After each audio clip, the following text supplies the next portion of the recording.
नमस्ते प्यारे विद्यार्थियों, आप सबको स्टडी मैथ यूट्यूब चैनल में आप सबका हार्दिक स्वागत है और अभिनंदन। मैं लेके आया हूं सामान्य गणित, जो बहुत ही आसान तरीके से। तो अपन पिछले वीडियो के अंदर जोड़ के बारे में चर्चा कर चुके हैं कि सामान्य जोड़ और हासिल वाली जोड़ के बारे में चर्चा कर। आज अपन चर्चा करेंगे घटाव के बारे में कि घटाव को किन किन नामों से जाना जाता है और घटाव को कैसे किया जाता है, इनके बारे में। क्योंकि गणित के लिए घटाव अति आवश्यक है। अगर आपको घटाव नहीं करना आ रहा है तो आप गणित में कुछ नहीं कर पाएंगे। और घटाव ये सब में समान चलेगा, क्योंकि जीरो क्लास से लेके अपन अंतिम जहां तक तैयारी करके नौकरी लगेंगे तब तक ये जो घटाव चलेगा, घटाव के नियम वही चलने वाले हैं। तो आज ही अपन चलिए सीखते हैं। तो उसके बाद में देखिए कि घटाव का नाम अन्य बाकी और इसको व्यवकलन के नाम से भी जाना जाता है और इसका जो चिन्ह होता है वो इस प्रकार का होता है। चलिए, मुझे उम्मीद है कि आपको ये नाम भी पता होना चाहिए। कभी कभार घटाव दे दिया जाता है, कभी कभार बाकी दे दिया जाता है, कभी कभार व्यवकलन। काफी बच्चों को ये पता नहीं है कि व्यवकलन का मतलब क्या होता है। तो व्यवकलन का मतलब भी घटाव होता है। क्या होता है?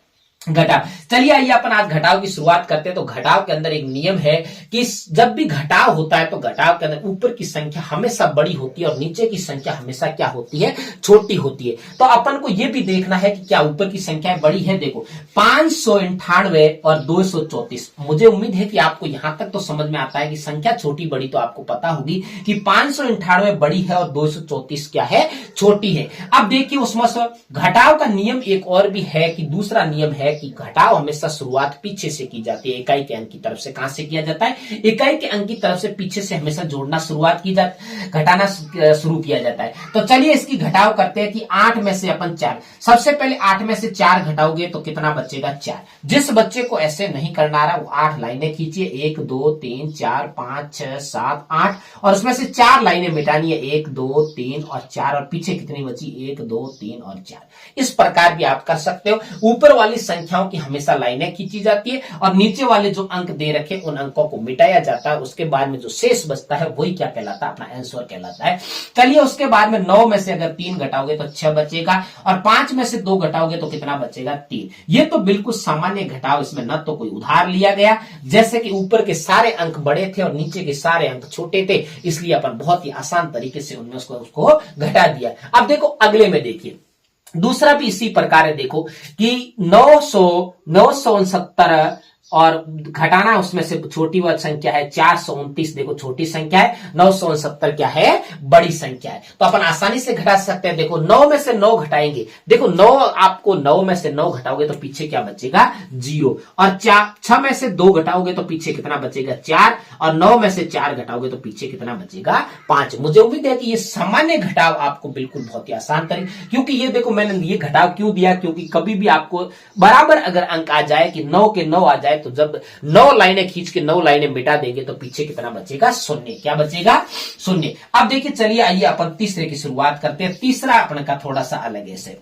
देखो क्या है कि 954 में से 348 घटाने, तो बहुत ही आसान तरीके से घटा सकते हैं, क्योंकि ऊपर की संख्या बड़ी है 954 और नीचे की संख्या 348 क्या है? छोटी है। चलिए घटाना शुरू करते हैं। तो घटाओ हमेशा पीछे से शुरुआत की जाती है, लेकिन 4 में से क्या 8 घटा सकते हो? नहीं घटा सकते। क्यों? क्योंकि अपन देखो 4 तो छोटा है बेचारा, क्योंकि ऊपर का अंक तो बड़ा होना चाहिए तभी घटा पाएंगे, नहीं तो नहीं घटा पाएंगे।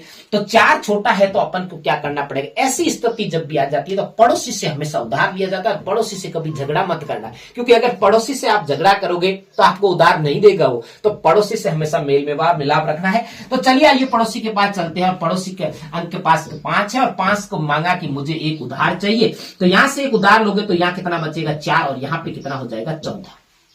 एक उधार जब भी लिया जाता है तो क्या होता है? 10 के रूप में आपके बाहर आता है। कितने रूप में? 10 के रूप में आया बाहर। तो 10 ये हो गए और 4 पहले थे तो कितने हो गए? 14। अब देखो 14 में से अब 8 तो घटा सकते हैं, क्योंकि अब तो बड़ा अंक हो गया। तो 14 में से जब भी 8 घटाओगे तो शेष कितना बचेगा आपके सामने?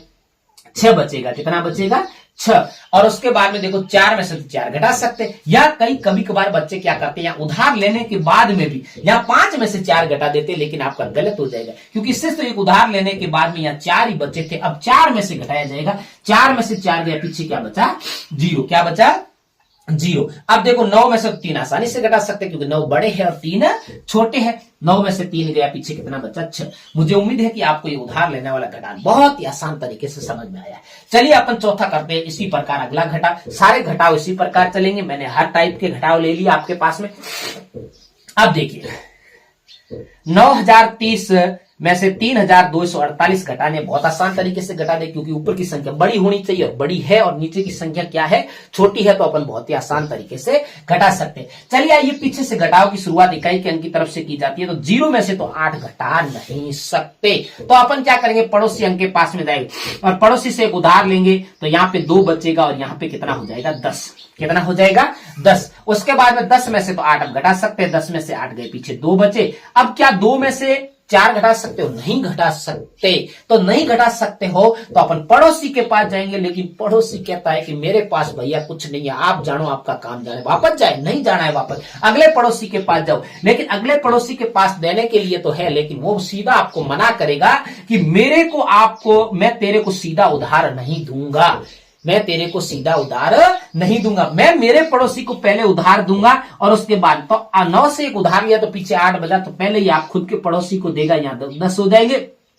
अब इस 10 से एक उधार लोगे तो यहां 9 बचेगा और यहां कितने हो जाएंगे, 12 हो जाएंगे। अब देखिए 12 में से 4 गए, पीछे कितने बचे, 8। कितने बचे, 8। और उसके बाद में 9 में से 2 गए तो कितने बचे, 7। कितने बचे, 7। और उसके बाद में देखिए 8 में से 3 घटाओगे तो कितने बचेंगे, 5। कितना बचेगा, 5। मुझे उम्मीद है कि आपको ये घटाने का तरीका बहुत ही आसान लगा होगा। अगर मेरे पढ़ाने का तरीका अच्छा लगे तो मेरे चैनल को सब्सक्राइब करना और आगे अपने प्यारे प्यारे दोस्तों को शेयर करते रहना।